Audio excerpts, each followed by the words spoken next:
കേരള സംസ്ഥാനത്ത് പ്രതിപക്ഷം എന്ന് പറയുന്ന ഒരു പാർട്ടിയുണ്ടോ, ഒരു പ്രസ്ഥാനമുണ്ടോ? സർക്കാരിനെ വിമർശിക്കാൻ ഇവിടെ ബി ജെ പി, കോൺഗ്രസ് ഉൾപ്പെടെയുള്ള പാർട്ടികൾ എവിടെ പോയാണ് മാളത്തിൽ ഒളിച്ചിരിക്കുന്നത് എന്നുള്ളതാണ്. ഇവിടെ ഈ സർക്കാരിനെ വ്യക്തമായിട്ടും ശക്തമായിട്ടും വിമർശിച്ചുകൊണ്ട് മുന്നോട്ട് പോകാൻ ഇവിടുത്തെ രാഷ്ട്രീയ പ്രസ്ഥാനങ്ങൾക്ക് കഴിയുന്നില്ല.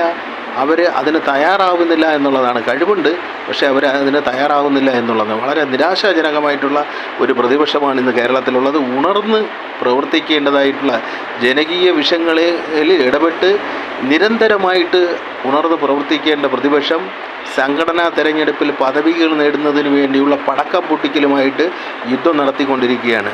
KPCCയിലാണെങ്കിൽ KPCCയുടെ പ്രസിഡന്റ് സ്ഥാനം തൊട്ട് കീഴോട്ടുള്ള സ്ഥാനങ്ങൾക്ക് വേണ്ടി ഉന്നത നേതാക്കന്മാരും വളരെ മുൻനിര നേതാക്കന്മാരുമെല്ലാം പിണക്കത്തിലും പടലപ്പിണക്കത്തിലും ഫൈറ്റിങ്ങിലുമാണ്.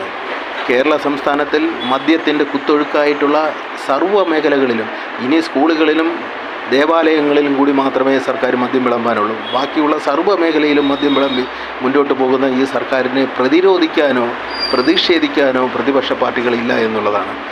ഈ ഏറ്റവും അവസാനമായിട്ട് ഗവൺമെൻറ് ഹോസ്പിറ്റലുകളിൽ പേപ്പട്ടിക്ക് പേവിഷയ ഏറ്റ് മരണത്തോട് മല്ലടിക്കുന്ന രോഗികൾക്ക് നൽകുന്ന മരുന്നിന് പോലും ഗുണനിലവാരം ഇല്ലാത്ത വിധത്തിൽ പേപ്പട്ടി വിഷത്തിന് നൽകുന്ന മരുന്ന് പട്ടി കടിച്ച് ഹോസ്പിറ്റലിൽ ചികിത്സയ്ക്ക് പോയ വ്യക്തികൾക്ക് നൽകുന്ന മരുന്ന് ഫലിക്കുന്നില്ല എന്നുള്ള രീതിയിലേക്ക് വ്യാപകമായിട്ടുള്ള എന്ന് പറഞ്ഞാൽ ക്വാളിറ്റി ഇല്ലാത്ത എന്ന് തന്നെ പറയണം. അതിന് ക്വാളിറ്റി ഇല്ലാത്ത മരുന്നുകൾ രോഗികൾക്ക് കൊടുത്താൽ അതിൻ്റെ റിസൾട്ട് കിട്ടാത്ത മരുന്നുകൾ, അത്രയും ക്വാളിഫൈഡ് ആയിട്ടുള്ള വളരെ ക്രിട്ടിക്കലായിട്ട് ദിവസങ്ങൾ കഴിഞ്ഞാൽ മരണം സംഭവിക്കുന്ന ഗുരുതരമായിട്ടുള്ള രോഗത്തിന് ക്വാളിറ്റി ഇല്ലാത്ത മരുന്നുകൾ ഹോസ്പിറ്റലിൽ സൂക്ഷിച്ച് പേപ്പട്ടി കടിക്കുന്നു, ഹോസ്പിറ്റലിൽ കൊണ്ടുപോകുന്നു. മുറിവിൻ്റെ കാഠിന്യം കൂടുതലാണെങ്കിൽ മരണപ്പെടുന്നു, ഭാഗ്യമുണ്ടെങ്കിൽ രക്ഷപ്പെടും. എന്ത് സംവിധാനമാണ് കേരളത്തിൽ നടമാടിക്കൊണ്ടിരിക്കുന്നത്?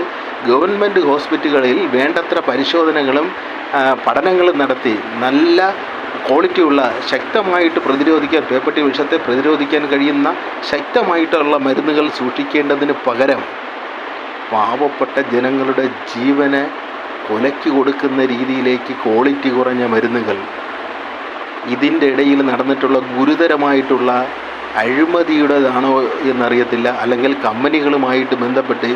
ഈ മരുന്ന് കമ്പനികളുമായിട്ട് ബന്ധപ്പെട്ട് വളരെ ഗുരുതരമായിട്ടുള്ള വീഴ്ച സർക്കാരിന് സംഭവിച്ചു എന്നുള്ളതാണ്.